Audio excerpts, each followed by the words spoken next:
This is what your Jade Split probably looks like at the beginning. You can hold it, but it doesn't really look like a split. The usual suspect is flexibility. Your flexibility must be holding you back. This is partly true, but not entirely. You can have a flat split on the floor and a shitty split on the pole. In fact, I was able to do the over splits, and yet my Jade looked crappy at the beginning.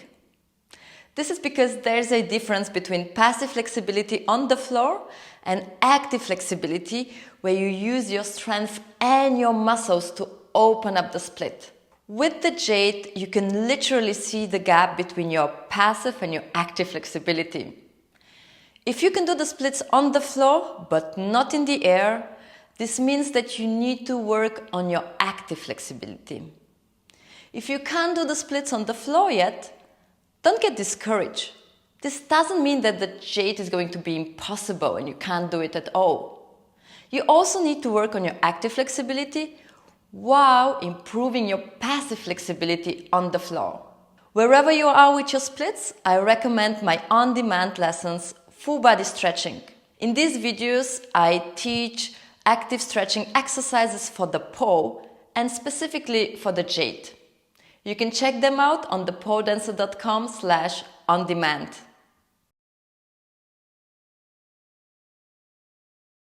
But there's more than just flexibility. Your grip and your technique play a huge role in getting the most out of your flexibility. My number one tip is, before you start worrying about how flexy your Jade is, focus on how strong it is. Having a rock-solid grip and contact points is key. Without this, your flexibility has no chance. The stronger your grip is, the more you can open up the split without sliding. There's many small details to pay attention to, so we're gonna start on the floor. Come to the pole and follow along with me. Hug the pole in your armpit and slide down to the floor. Now the challenge on the floor is going to be keeping your hips really high. So come close to the pole, push the hips up and hook your outside leg. Now when you go into an outside leg hook in the air, the pole is probably going to be high in front of your ribs. You want to get it lower on the side of your waist. So pull down on the pole, stick your chest out, arch your back, and twist your torso away from the pole. Shoulders back. The pole should be on that squishy, meaty part above your hip bone. Next, circle your back leg through the side and to your head. If your hips are sliding down, pull yourself closer to the pole. Reach with the opposite hand to your shin. I like to grab with thumb up, while many people grab thumb down. I feel like the thumb up grip is stronger and it's easier for me to pull down on the leg. Before you pull your leg, engage your quads. This is going to make it easier and not so demanding for the hamstrings. Don't just pull down to your head, but pull across to your shoulder. That's important. So if your right leg is above your head, you're pulling to your left shoulder. This is going to press your thigh to the pole, and this is your main contact point. This is 80% of what's holding you on the pole. For the second contact point, you might need to get your hips a bit higher again. Leg around, grab, pull across to your shoulder. Place your wrist, the wrist of the inside arm, under your bum. And now squeeze the pole in your inner arm. Pull your elbow close to your body. This is your second contact point. When you're in the air, I recommend from this position to go into pike and to test your grip. So the hook leg is going to go down and both legs are above the head. You should be able to hold in this position without sliding. If you're sliding, check if your back is rounded. This is a very common mistake.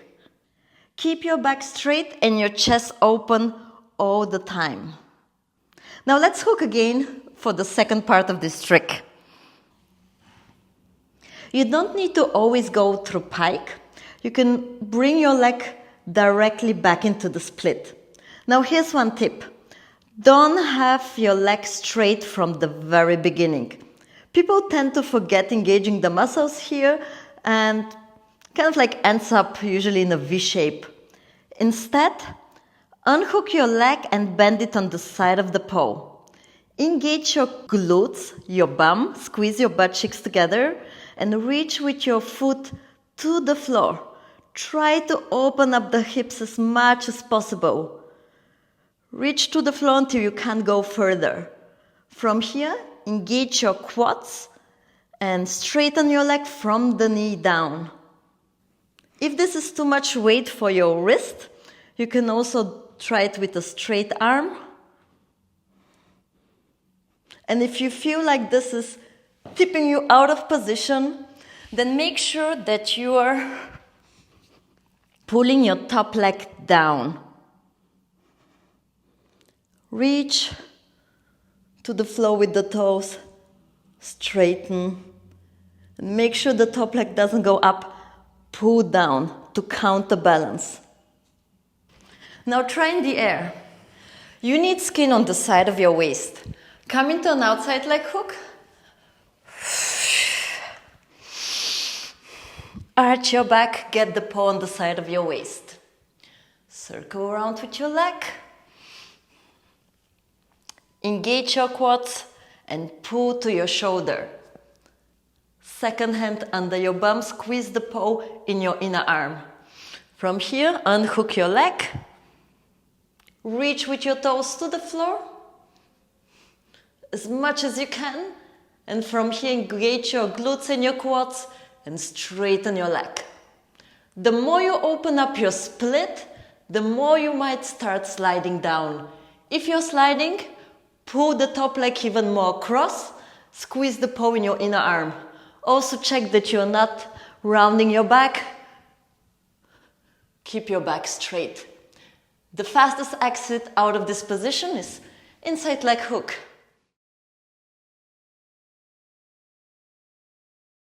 Now that you have good grip, here are my top 3 tips for getting the most out of your flexibility. Number 1, as you start opening up the split, don't let the top leg go up, otherwise you're going to end up in a V shape. Keep pulling down to your head as you straighten the back leg. Number 2, focus on engaging your quads and your glutes to lower the back leg as much as possible. First, toes to the floor, straighten at the end. And number 3, don't square your hips. Let the outer hip drop down to the side and rotate your leg outwards, knee pointing to the side. If you're sliding, squeeze the paw in your inner arm. Let's recap. Focus first on getting a good grip and strong contact points. Pull your leg across to the opposite shoulder. Keep your back straight. Squeeze the paw with your arm for extra support. To get the most out of your flexibility, actively pull the top leg to your head, while using your glutes and quads to lower the back leg. Finally, turn your leg outwards, knee to the side. These are my top tips for strong and flexible Jade. On thepoledancer.com/on-demand, you're going to find 4 full-length class recordings focused on Jade variations, combos and transitions. In these videos, I answer all questions about technique, flexibility and common mistakes. It's almost like taking in-person classes with me. You're going to find active flexibility exercises and a detailed breakdown of every transition. Have a look at the exact combos you're going to learn in these lessons. Yes!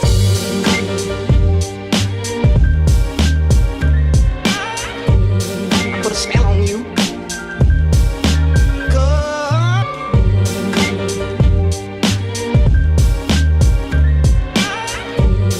Put a spell on you.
to stay.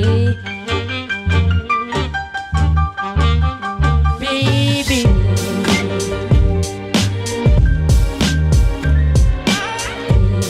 put a spell on you.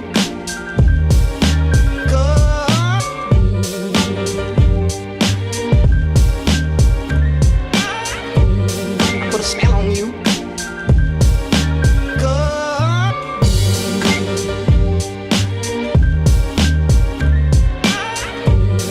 Put a spell on you.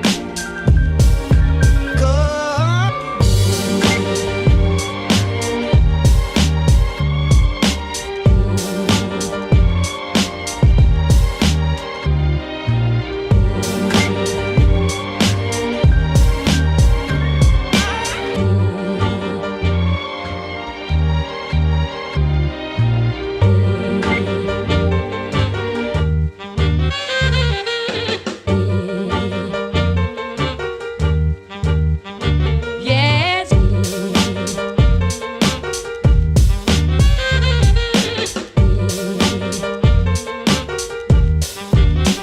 Yes.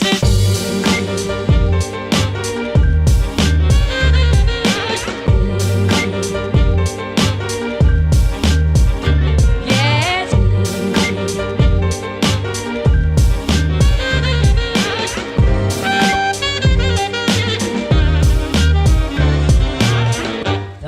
The thrill is gone. The thrill is gone. The thrill is gone. The thrill is gone.